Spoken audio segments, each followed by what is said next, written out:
देश में one nation one education board, one nation one syllabus, one nation one curriculum लागू करने की मांग वाली पीआईएल पे कोर्ट में सुनवाई हुई है। हमने ये मांग किया है कि राइट टू एजुकेशन एक्ट को बदल के राइट टू इक्वल एजुकेशन बनाया जाए और पूरे देश में सिलेबस कॉमन किया जाए। बंगाल वाला बंगाली में पढ़े, गुजरात वाला गुजराती में पढ़े, महाराष्ट्र वाला मराठी में पढ़े, तमिलनाडु वाला अपनी तमिल में पढ़े, लेकिन सिलेबस और करिकुलम एक समान होना चाहिए। फिजिक्स का, केमिस्ट्री का, मैथ का, जूलॉजी का, बॉटनी का, इंग्लिश का, हिंदी का, संस्कृत का, ये सारे सिलेबस कॉमन होने चाहिए पूरे देश में। और वो इसलिए जरूरी है क्योंकि सारे के सारे कॉम्पिटिटिव जो एग्जाम हो रहे हैं उनका पेपर एक हो रहा है। इंजीनियरिंग का एक ही एग्जाम होता है पूरे देश के लिए, मेडिकल का एक ही एंट्रेंस एग्जामिनेशन होता है पूरे देश के लिए, एनडीए का एक ही एग्जाम होता है पूरे देश के लिए। इसी तरीके से आईएएस का जो पेपर होता है वो सबके लिए कॉमन होता है, पीसीएस का पेपर सबके लिए कॉमन होता है, बैंक का पेपर सबके लिए कॉमन होता है, रेलवे का पेपर सबके लिए कॉमन होता है। और अब तो यूनिवर्सिटी में एडमिशन के लिए कॉमन जो सीयूईटी हो रहा है वो भी सबके लिए एक पेपर कॉमन है। अब जब एंट्रेंस एग्जामिनेशन का पेपर एक है तो फिर अलग अलग सिलेबस क्यों पढ़ाया जा रहा है? सीबीएसई कुछ अलग पढ़ा रहा है, आईसीएसई कुछ अलग पढ़ा रहा है, यूपी बोर्ड अलग पढ़ा रहा है, बिहार बोर्ड अलग पढ़ा रहा है, बंगाल बोर्ड अलग पढ़ा रहा है। और सारी पढ़ाई करने के बाद जब बच्चा जाएगा एग्जाम देने, उसके लिए सबके लिए एक पेपर होगा। अगर पेपर सीबीएसई के पैटर्न पे सेट होता है तो बाकी स्टेट बोर्ड वालों को इक्वल अपॉर्चुनिटी नहीं मिलती। अगर जो एंट्रेंस एग्जामिनेशन का पेपर है इंजीनियरिंग का, मेडिकल का, एनडीए का, बैंक का, रेलवे का, अगर वो आईसीएसई बोर्ड के पैटर्न पे होता है तो सीबीएसई बोर्ड वालों को और बाकी स्टेट बोर्ड वालों को फिर इक्वल अपॉर्चुनिटी नहीं मिलती। राइट टू एजुकेशन हमारा फंडामेंटल राइट है, इसलिए हमने कोर्ट से ये कहा है कि आप केंद्र सरकार को निर्देश दीजिए, एनसीईआरटी को कहिए एक कॉमन सिलेबस, कॉमन करिकुलम तैयार करे। आज की डेट में जो नवोदय स्कूल है वो पूरे देश में उसका सिलेबस कॉमन है, जो आपका केंद्रीय विद्यालय है उसका सिलेबस भी कॉमन है। और अगर आप बाहर देखिए, अमेरिका में यूनिफॉर्म एजुकेशन है, चाइना में यूनिफॉर्म एजुकेशन है, फ्रांस में यूनिफॉर्म एजुकेशन है, जापान में यूनिफॉर्म एजुकेशन है, सिंगापुर में यूनिफॉर्म एजुकेशन है, रसिया में यूनिफॉर्म एजुकेशन है, दुनिया के कई देशों में यूनिफॉर्म एजुकेशन होता है, यानी सिलेबस करिकुलम सबका कॉमन होता है। हमारे देश में सिलेबस अलग अलग चल रहे हैं, करिकुलम अलग अलग चल रहे हैं। इसके कारण बच्चा कितना भी अच्छा हो पढ़ने में, बिना कोचिंग के वो इंजीनियरिंग क्वालिफाई नहीं कर पाता। क्योंकि वो यूपी बोर्ड का बच्चा कितना भी अच्छा हो एक्सपर्ट पढ़ने में, लेकिन पेपर जो सेट हुआ वो तो सीबीएसई के पैटर्न पे हुआ, तो फिर वो क्वालिफाई नहीं कर पाता।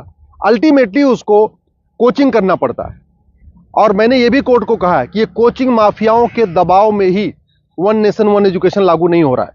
कोचिंग माफिया इतने पावरफुल है, इनका लगभग 5 लाख करोड़ रुपए का कोचिंग का बिजनेस है हर साल का। अगर वन नेशन वन सिलेबस हो जाएगा, कॉमन सिलेबस, कॉमन करिकुलम हो जाएगा और जो पढ़ाया जाएगा यही पूछा जाएगा, तो लोग कोचिंग नहीं करेंगे।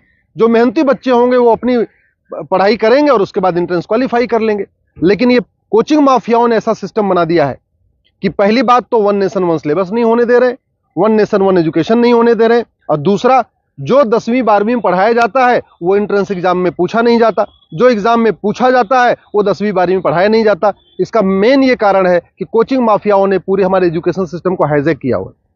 और दूसरी बात ये भी है, जो बुक माफिया हैं, पब्लिशर हैं, ये नहीं चाहते कॉमन सिलेबस कॉमन करिकुलम हो। क्योंकि अगर कॉमन सिलेबस कॉमन करिकुलम हो जाएगा और सिलेबस कांस्टेंट रहेगा, 2 साल 3 साल 4 साल तक वही रहेगा, तो फिर जो पब्लिशर है इनकी किताब कोई नहीं खरीदेगा, लोग एनसीईआरटी किताब खरीद लेंगे। जो एनसीईआरटी छापेगा अगर वही लोग किताब में स्कूल में चलाएंगे तो एनसीईआरटी किताब 100 रुपए की मिलती है, प्राइवेट पब्लिशर उसको 500-1000 रुपए की बेचते हैं। तो बुक माफिया नहीं चाहते कि कॉमन सिलेबस कॉमन करिकुलम हो, एनसीईआरटी किताब हर जगह लागू हो। कोचिंग माफिया नहीं चाहते यूनिफॉर्म सिलेबस हो, यूनिफॉर्म करिकुलम हो, वन नेशन वन सिलेबस हो। और स्कूल माफिया नहीं चाहते कि one nation one education board हो। सीबीएसई बोर्ड वाले चाहते हैं कि उनका सीबीएसई बोर्ड अलग से चलता रहे, जिससे उनकी दुकान चलती रहे। आईसीएसई बोर्ड वाले चाहते हैं कि उनकी दुकान अलग से चलती रहे। तो इसलिए ना सीबीएसई बोर्ड वाले चाहते हैं one nation one syllabus, one nation one education board हो, ना आईसीएसई बोर्ड वाले चाहते हैं। और इसका नतीजा ये हो रहा है कि आम जनता, आम बच्चा पिस रहा है इस पूरे माफिया राज में। इसलिए मैं कोर्ट से निवेदन किया है। कोर्ट ने केंद्र सरकार के शिक्षा मंत्रालय को और कानून मंत्रालय को 4 हफ्ते के अंदर जवाब दाखिल करने के लिए कहा है। एनसीईआरटी, सीबीएसई बोर्ड और आईसीएसई बोर्ड को बोला है 4 हफ्ते के अंदर जवाब दाखिल करिए। दिल्ली सरकार को भी बोला है कि आप भी अपना स्टैंड क्लियर करिए, आप क्या चाहते हैं, आप one nation one syllabus, one nation one curriculum चाहते हैं या नहीं चाहते, आप one nation one education board चाहते हैं नहीं चाहते। और 4 हफ्ते के बाद जवाब आ जाएगा, फिर 11 दिसंबर को इसकी अगली सुनवाई होगी। मैं आप लोगों से निवेदन करता हूं, इस वीडियो को जन जन पहुंचाइए, इस वीडियो को घर घर पहुंचाइए। कॉमन सिलेबस होगा, कॉमन करिकुलम होगा तो सबको इक्वल अपॉर्चुनिटी मिलेगी। यूनिफॉर्म एजुकेशन से सबसे बड़ा फायदा होगा, जातिवाद खत्म होगा, क्लासेस खत्म होगी, भाषावाद खत्म होगा, क्षेत्रवाद भी खत्म होगा और जिहाद और मजहबी उन्माद भी खत्म होगा। यूनिफॉर्म सिलेबस होगा, मंत्री और संतरी के बच्चे की एक किताब होगी। यूनिफॉर्म सिलेबस का मतलब यह हुआ कि शिक्षक का बेटा और शिक्षा मंत्री का बेटा एक ही किताब पढ़ेगा। यूनिफॉर्म सिलेबस का मतलब क्लर्क का बेटा और कमिश्नर का बेटे की किताब एक होगी। यूनिफॉर्म सिलेबस का मतलब मजदूर के बेटे की किताब और मालिक के बेटे की किताब एक होगी। यूनिफॉर्म सिलेबस से वास्तव में भारत में समाजवाद आएगा। समान शिक्षा से ही भारत में शांति आएगी, समाज शिक्षा से ही भारत में समृद्धि आएगी, समान शिक्षा से ही वास्तव में भारत में समरसता आएगी।